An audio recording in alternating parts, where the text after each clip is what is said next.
Chapter 13 The Gnome King Laughs. In a moment the king returned to his throne and relighted his pipe, and the rest of the little band of adventurers settled themselves for another long wait. They were greatly disheartened by the failure of their girl ruler and the knowledge that she was now an ornament in the Gnome King's palace, a dreadful, creepy place in spite of all its magnificence.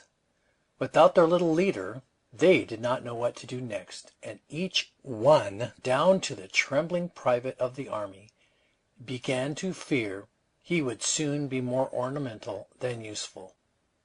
Suddenly the Gnome King began laughing. "Ha ha ha! Hee hee hee ho ho ho ho!" "What's happened?" asked the Scarecrow. "Why, your friend, the Tin Woodsman, has become the funniest thing you can imagine," said the king. "No one would ever believe he could make such an amusing ornament. Next!" They gazed at each other with sinking hearts. One of the generals began to weep dolefully. "What are you crying for?" asked the Scarecrow, indignant at such a display of weakness. "He owed me 6 weeks back pay," said the general, "and I hate to lose him." "Then you shall go and find him," declared the Scarecrow. "Me?" cried the general, greatly alarmed. "Certainly. It is your duty to follow your commander. March!" "I won't," said the general. "I'd like to, of course, but I just simply won't." The Scarecrow looked inquiringly at the Gnome King. "Never mind," said the jolly monarch. "If he doesn't care to enter the palace and make his guesses, I'll throw him into one of my fiery furnaces." "I'll go! Of course I'm going!" yelled the general, as quick as scat. "Where is the entrance? Where is it? Let me go at once." So the Gnome King escorted him into the palace and again returned to wait the result.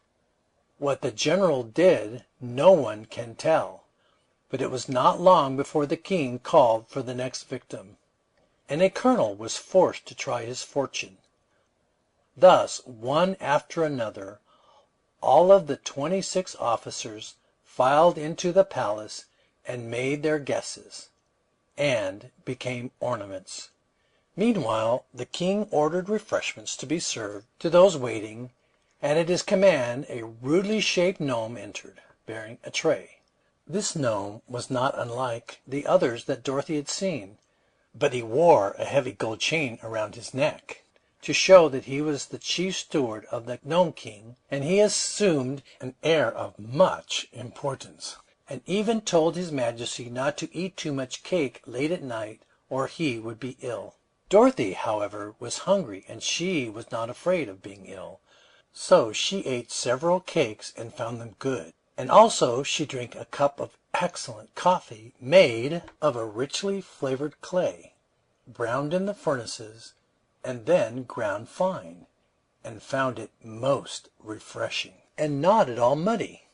Of all the party which had started upon this adventure, the little Kansas girl was now left alone with the Scarecrow, Tik-Tok, and the private for counselors and companions. Of course the Cowardly Lion and the Hungry Tiger were still there, but they, having also eaten some of the cakes, had gone to sleep at one side of the cave, while upon the other side stood the Sawhorse, motionless and silent, as become a mere thing of wood. Bilna had quietly walked around and picked up the crumbs of cake which had been scattered, and now, as it was long after bedtime, she tried to find some dark place in which to go to sleep. Presently the hen espied a hollow underneath the king's rocky throne, and crept into it unnoticed. She could still hear the chattering of all those around her, but it was almost dark underneath the throne, so that soon she had fallen fast asleep. "Next!" called the king, and the private whose turn it was to enter the fatal palace shook hands with Dorothy and the Scarecrow and bade them a sorrowful good-bye, and passed through the rocky portal. They waited a long time for the private was in no hurry to become an ornament and made his guesses very slowly. The Gnome King, who seemed to know by some magical power all that took place in his beautiful rooms of his palace, grew impatient finally, and declared he would sit up no longer. "I love ornaments," said he, "but I can't wait until tomorrow to get more of them. So, as soon as that stupid private is transformed, we will all go to bed and leave the job to be finished in the morning." "Is it so very late?" asked Dorothy. "Why, it is after midnight," said the king. "and that strikes me as being late enough. There is neither night nor day in my kingdom, because it is under the earth's surface, where the sun does not shine. But we have to sleep, just the same as the upstairs people do, and for my part I am going to bed in a few minutes." Indeed, it was not long after this that the private made his last guess. Of course he guessed wrongly, and of course he at once became an ornament. So the king was greatly pleased, and clapped his hands to summon his chief steward. "Show these guests to some of the sleeping apartments," he commanded. "and be quick about it, too, for I am dreadfully sleepy myself." "You've no business to sit up so late," replied the steward gruffly. "You'll be as cross as a griffin tomorrow morning." His Majesty made no answer to this remark, and the chief steward led Dorothy through another doorway into a long hall, from which several plain but comfortable sleeping rooms opened. The little girl was given the first room, and the Scarecrow and Tik-Tok the next, although they never slept, and the Lion and the Tiger the third. The Sawhorse hobbled after the steward into the fourth room, to stand stiffly in the center of it until morning. Each night was rather a bore to the Scarecrow, Tik-Tok, and the Sawhorse, but they had learned from experience to pass the time patiently and quietly, since all their friends who were made of flesh had to sleep and did not like to be disturbed. When the chief steward had left them alone, the Scarecrow remarked sadly, "I am in great sorrow over the loss of my old comrade, the Tin Woodman. We have had many dangerous adventures together and escaped them all, and now it grieves me to know that he has become an ornament and is lost to me forever." "He was always an ornament to society," said Tik-Tok. "True, but now the Gnome King laughs at him and calls him the funniest ornament in all the palace. It will hurt my poor friend's pride to be laughed at," continued the Scarecrow sadly. "We will make rather absurd ornaments ourselves tomorrow," observed the machine in his monotonous voice. Just then Dorothy ran into the room in a state of great anxiety, crying, "Where's Billina? Have you seen Billina? Is she here?" "No," answered the Scarecrow. "Then what has become of her?" asked the girl. "Why, I thought she was with you," said the Scarecrow.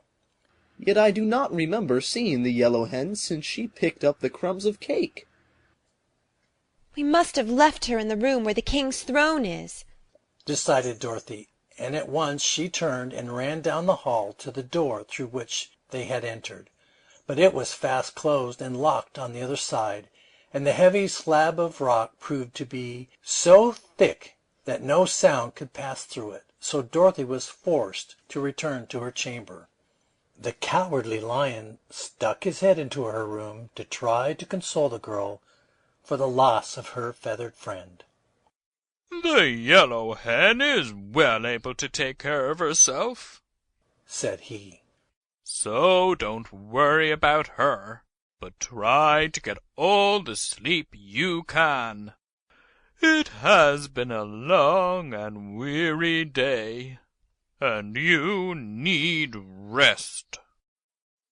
"Oh, I'll probably get lots of rest tomorrow when I become an ornament," said Dorothy sleepily. But she lay down upon her couch nevertheless, and in spite of all her worries, was soon in the land of dreams. End of chapter 13. Recorded by Lyle Wilson, Haymarket, Virginia, August 2009.